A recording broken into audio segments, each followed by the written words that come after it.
దెందులూరు నియోజకవర్గంలో అక్రమ అరెస్టుకి సంబంధించి కూడా ఉదయం కూడా దెందులూరు నియోజకవర్గ మాజీ ఎమ్మెల్యే కొట్టార అబ్బాయి చౌదరికి సంబంధించినటువంటి ఎవరైతే వాళ్ళ తమ్ముడు అవుతాడో ఆ తమ్ముడికి సంబంధించినటువంటి అతను కూడా తేజని కూడా అరెస్ట్ చేశారు. తేజకి సంబంధించిన తండ్రి కూడా ఉన్నారు. సార్ చెప్పండి, ఏ విధంగా చూస్తారు అసలు ఈ అరెస్టుని? ఏ విధమంటే ఇది కామన్ అయిపోయిందండి దెందులూరు నియోజకవర్గంలో అక్రమ అరెస్టు.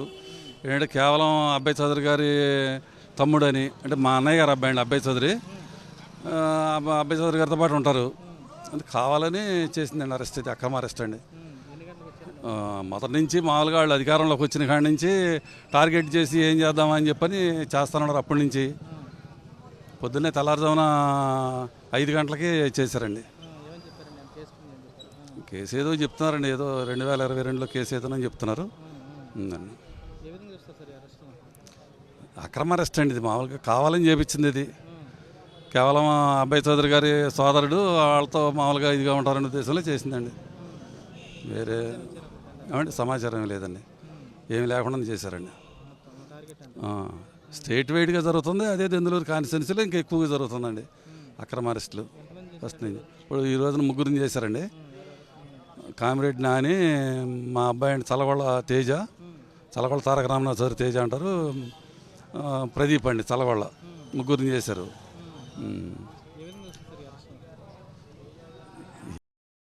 అక్రమంగా కావాలని చేపించిందండి. మావాడు ఏం చేసింది, ఎవరి మీదకి వెళ్ళింది అదేం కాదు, దౌర్జన్యం చేసింది కాదు, కావాలని కేవలం ఎమ్మెల్యే గారి సోదరుడు అనే ఉద్దేశంలో పెట్టిందేనండి. ఇది 2024కి సంబంధించి మట్టి ఏదో అక్రమ రవాణాకి సంబంధించి ఇష్యూ ఏదో అంటున్నారు. అదేమి లేదండి. వాళ్ళు ఏదో చేస్తుంటే వీళ్ళు ఏదో మామూలుగా ఆపారని దేని గురించి 2022 దాని గురించి అదే అండి.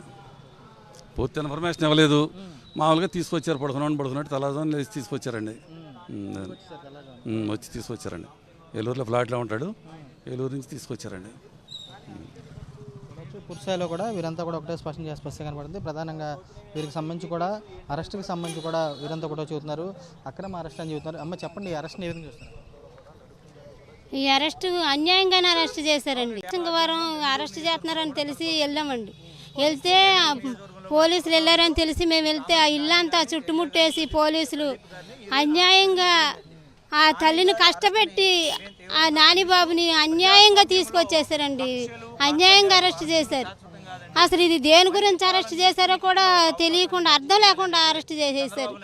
ఎందుకంటే ఇప్పుడు ఆయన మా ఊర్లో, మా శ్రీరామవరం గ్రామంలో నేను వైస్ ప్రెసిడెంట్ అండి. మా ఊర్లో చాలా మంచి పనులు చేశాడు ఆయన, చాలామందికి చాలా మంచి పనులు చేశారు. కానీ ఇప్పుడు ప్రతిదానికి కూడా మేము పార్టీలో లేకపోయినా కానీ పార్టీ పరంగా అయినా మేము ఆయన పిలుచుకుంటున్నాం. ఆయన వచ్చి మాకు దేనికైనా హాజరవుతున్నారని మళ్ళీ కుట్రతో ఇదంతా చేశారండి. అవునండి. అరెస్ట్ అంటే రామసింగారావు ఉంటున్నాడండి నాని గారు.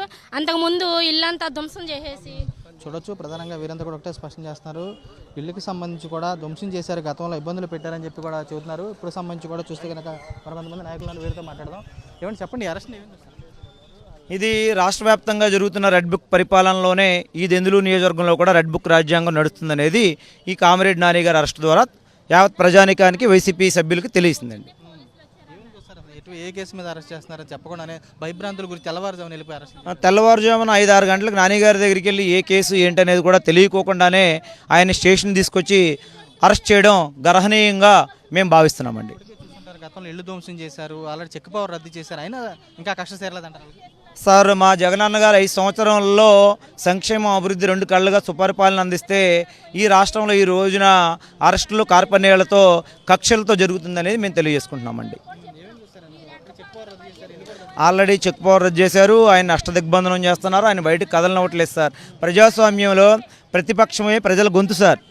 ఏదైనా సమస్యలు మనం పోరాడాలి అంటే ప్రజల గొంతు పక్షాన ప్రతిపక్షం పోరాడుతుంటే ఈ విధంగా అరెస్టులు చేయడం తీవ్ర అభ్యంతరకరంగా ప్రజాస్వామ్యంలో వైఎస్ఆర్సీపీ పార్టీ తరఫున మేము తెలియజేసుకుంటున్నామండి. మరోవైపు ఇక్కడ ఉన్నటువంటి వైఎస్ఆర్సీపీ మహిళా నాయకులు ఉన్నారు, వీరితో మాట్లాడే ప్రయత్నం చేద్దాం. అమ్మ చెప్పండి, ఏమేమి చూస్తారు, ఎన్ని గంటలకు వచ్చారు ఉదయం? మేము పొద్దున్న 6 గంటలకు వెళ్ళామండి రామసింగారం. పొద్దున్న 6 గంటలకు వెళ్తే పోలీసులు అప్పటికే ఉన్నారు. అరెస్ట్ చేస్తున్నారని పోలీసులు వచ్చారని తెలిసింది కానీ అరెస్ట్ చేస్తున్నారని తెలియలేదు. అక్కడికి వెళ్ళామండి. అక్కడికి వెళ్ళినాక ఎస్ఐ గారిని నాని గారు అడిగారు, ఏంటి ఇలా నేను ఏం చేశానని రావాలని అడిగారు. అడిగితే మీరు రావాలి సార్ అని చెప్పారు. చెప్పాక ఏ పోలీస్ స్టేషన్ అని అంటే పెదవేగు పోలీస్ స్టేషన్ అన్నారండి. పెదవేగు పోలీస్ స్టేషన్ నుండి వేలూరు పోలీస్ స్టేషన్కి తీసుకొచ్చారండి. ఇది అన్యాయమైన కేసు. ఆయన వల్ల ఒకప్పుడు ఆయన ఇల్లంతా పగలగొట్టేశారు. ఆయన చాలా విపరీతమైన ఇబ్బందులు పెడుతున్నారు. ఇంట్లో కూడా లేకుండా చేశారు. ఏంటి సర్పంచ్ చెక్ పవర్ కూడా తీసేసి ఒక ప్రెసిడెంట్ మీద ఇంత టార్గెట్ ఎందుకండి? ఒక ప్రెసిడెంట్కి నువ్వు ఎమ్మెల్యే అయి ఉండి ఎందుకు జడుతున్నా? అదండి అసలు ఇది అన్యాయమైన కేసు. మహా ఘోరంగా ఉందండి. ఈ కూటమి ప్రభుత్వం వచ్చాక అన్ని కేసులే. ఆల్రెడీ నాని గారి మీద 13-11 కేసులు పెట్టారు. ఇది ఇప్పుడు మళ్ళీ ఇంకో కేసు పెట్టి ఇప్పుడు అరెస్ట్ చేశారు. పెదవేగ పోలీస్ స్టేషన్ అని ఏలూరు పోలీస్ స్టేషన్ 2 టౌన్కి తీసుకొచ్చారు. చూడొచ్చు, ప్రధానంగా వీరంతా కూడా ఒకటే స్పష్టం చేస్తున్నారు. ఇప్పటికే ప్రధానంగా కామిరెడ్డి నాని ఎవరైతే ఉన్నారో శ్రీరామవరం సర్పంచ్గా ఉన్నటువంటి చెక్ పవర్ రద్దు చేయడంతో పాటు ఆయన ఇంటిని కూడా ధ్వంసం చేశారు. అది చాలాదాని రీతిలో ఇప్పుడు కూడా అక్రమ కేసులు పెట్టి అరెస్టులు చేస్తున్నారని చెప్పి వైఎస్ఆర్సీపీ శ్రేణులు కూడా స్పష్టం చేస్తున్నారు.